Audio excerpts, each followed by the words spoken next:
अस्सलाम वालेकुम everyone, welcome back to my channel. आज मैं आप सबके साथ ईद स्पेशल टर्किश डिलाइट की रेसिपी शेयर करने वाली हूँ, जिसको हम उर्दू में टर्किश मलाई रोल भी कहते हैं। इसका टेस्ट बहुत ही क्रीमी और बहुत ही वेलवेटी होता है। आपको अपनी ईद पार्टीज़ पे ये ज़रूर ट्राई करना चाहिए एज अ डिज़र्ट।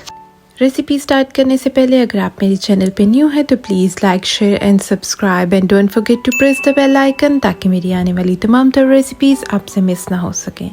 यहाँ पे आप देख सकते हैं मैंने बड़ी सी एक ट्रे ले ली है स्टील की, और उसको मैंने बटर के साथ सारा ग्रीस कर लिया है। सबसे पहले अगर आप बटर के साथ नहीं तो आप घी के साथ भी इसको ग्रीस कर सकते हैं। अब मैंने यहाँ पे ग्रेटेड कोकोनट ली है, ये बिल्कुल अनस्वीटेंड कोकोनट है, 150 ग्राम्स। इसको मैं सारा एक लेयर जो है वो बिछा दूंगी इस बटर के ऊपर, ताकि ये बटर के साथ स्टिक हो जाए। अब मैं इसको सारा लेवल अप कर लूँगी। आप देख सकते हैं ये मैंने अनस्वीटेंड ग्रेटेड कोकोनट का इस्तेमाल किया है। यहाँ पे एक सॉस पैन के अंदर मैं 1 लीटर मिल्क डालूंगी। ये काउ मिल्क का इस्तेमाल कर रही हूँ मैं। और इसके अंदर 1 कप प्लेन फ्लावर यानी कि प्लेन मैदा डाल दूंगी मैं।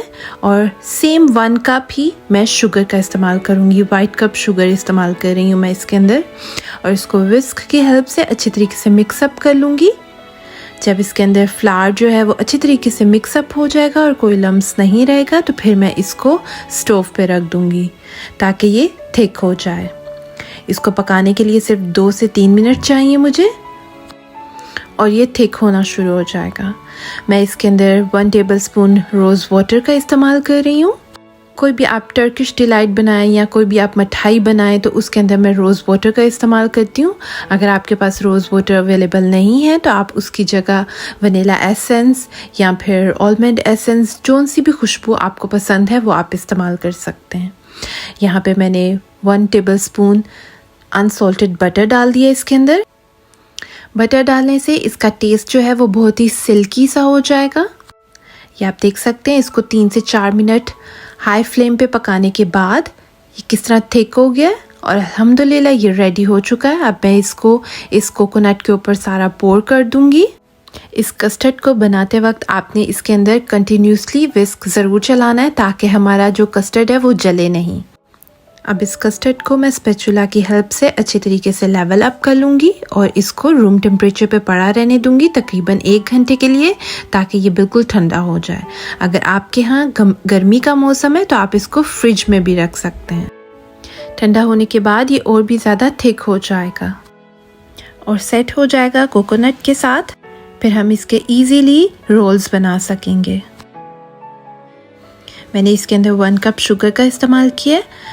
1 कप शुगर का बहुत ही माइल्ड सा टेस्ट आता है। अगर आप ज़्यादा रखना चाहते हैं तो 1.5 कप आप शुगर का इस्तेमाल कर सकते हैं। आप देख सकते हैं ये बिल्कुल लेवल अप हो चुका है। अब मैं इसको टैप कर लूँगी काउंटर के ऊपर, ताकि इसके अंदर कोई एयर ना रहे।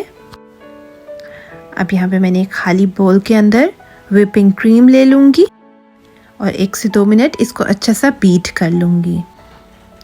1 से 2 मिनट के बाद जब ये अच्छी सी थिक हो जाएगी, फिर इसके अंदर 2 टेबलस्पून पाउडर शुगर डाल दूंगी मैं, और साथ रेड फूड कलर का इस्तेमाल करूंगी। बिल्कुल पिंच में रेड फूड कलर डालूंगी। ये बिल्कुल ऑप्शनल है। अगर आप रेड की जगह कोई और कलर का भी इस्तेमाल करना चाहें तो आप वो भी कर सकते। ये अब हमारी क्रीम जो है वो पिंक कलर की क्रीम बन जाएगी। इसको मैं स्पैचुला की हेल्प से अच्छे से मिक्सअप कर लूँगी। आप देख सकते हैं आफ्टर 1 आवर आप देख सकते हैं ये बिल्कुल थिक हो चुका है और बिल्कुल स्टक हो चुका है। मैं इसके ऊपर हाथ लगा रही हूँ तो इसकी फोम कुछ इस तरह होनी चाहिए। अब मैं इसके ऊपर क्रीम डाल दूँगी। देख सकते हैं आप किस तरह लाइट कलर का बेबी पिंक कलर का कलर आया है क्रीम के अंदर। अब मैं सारी क्रीम जो है वो स्प्रेड कर दूँगी स्पैचुला की हेल्प से। क्रीम के अंदर मैंने 2 टेबलस्पून शुगर का इस्तेमाल किया है, जिसका बहुत ही माइल्ड सा टेस्ट आता है। आप अपनी मर्ज़ी के मुताबिक शुगर कम या ज़्यादा कर सकते हैं। अब मैं क्रीम को भी इक्वली सारा स्प्रेड कर दूंगी इस कस्टर्ड के ऊपर।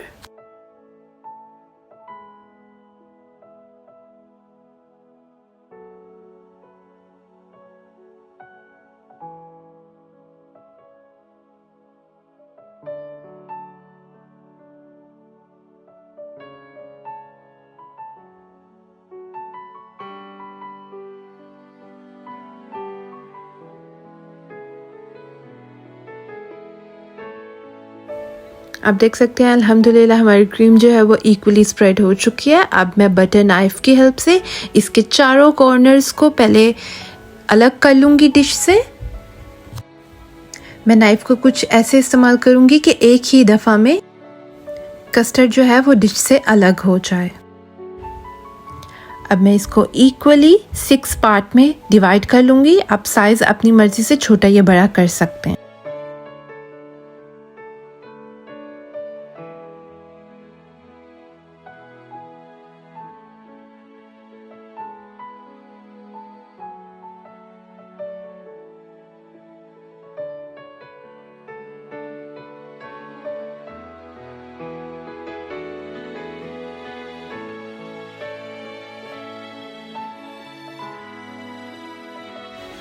आप देख सकते हैं मैंने इसको टोटली 6 पार्ट्स में डिवाइड कर लिया है। अब मैं बटर नाइफ की हेल्प से इजीली इसको रोल अप कर लूँगी। सिंगल सिंगल पीस पकड़ के मैं उसको रोल करती जाऊँगी। अगर रोल करने के दौरान इसके अंदर क्रैक्स आ जाएं तो परेशान होने की कोई बात नहीं, आप उसके ऊपर कोकोनट भी लगा सकते हैं। ये आप देख सकते हैं मैं इसको अब सारा रोल अप कर लूँगी और एक सर्विंग प्लेट में निकाल लूँगी। ये आप देख सकते हैं ये किस तरह इजीली रोल हो रहा है। अब मैं इन सब का रोल बना लूँगी इस तरह।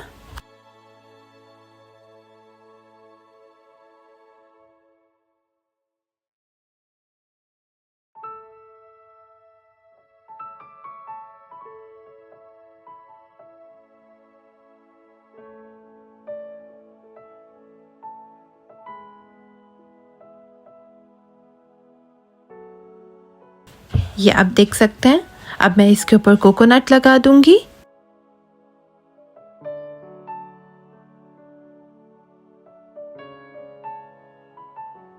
अल्हम्दुलिल्लाह आप देख सकते हैं हमारी टर्किश डिलाइट बिल्कुल तैयार हो चुके हैं। मैं अब इसको गार्निश कर लूँगी क्रश्ड आलमंड्स के साथ और साथ में इसके ऊपर ज़ाफ़रान डालूँगी थोड़ा सा। गार्निशिंग आप अपनी मर्ज़ी के मुताबिक कर सकते हैं। अगर आपको मेरी आज की रेसिपी अच्छी लगी है so please like share and subscribe. इंशाल्लाह मैं आपसे नेक्स्ट वीडियो में मुलाकात करूँगी। Until take care yourself. अल्लाह हाफ़िज़।